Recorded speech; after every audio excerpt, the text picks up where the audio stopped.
હોળી ધૂળેટીના તહેવાર પૂર્વે રાજકોટના આજી ડેમ પોલીસ સ્ટેશન દ્વારા પ્રોહિબિશનની પ્રવૃત્તિઓ ડામવા માટે વહેલી સવારથી જ મેગા સર્ચ ઓપરેશન હાથ ધરવામાં આવ્યું હતું.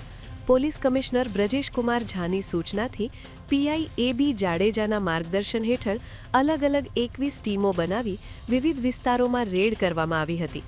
આ કામગીરી દરમિયાન દેશી દારૂ 366 લીટર અને વિદેશી દારૂની 20 બોટલો સહિત કુલ 76,600 રૂપિયાનો મુદ્દામાલ જપ્ત કરવામાં આવ્યો છે. આ સફળ રેડમાં પોલીસે 21 ગુનાઓ નોંધી 21 જેટલા આરોપીઓને જેલના સળિયા પાછળ ધકેલી દીધા છે. પોલીસની આ કડક કાર્યવાહીથી બુટલેગરોમાં ફફડાટ વ્યાપી ગયો છે અને તહેવાર ટાણે કાયદો વ્યવસ્થા જળવાય તેવા પ્રયાસો તેજ કરાયા છે. આજી ડેમ પોલીસની આ સતર્ક કામગીરીથી શહેરના કોઠારિયા અને લોઠડા જેવા વિસ્તારોમાં દારૂના દૂષણને ડામવામાં મોટી સફળતા મળી છે.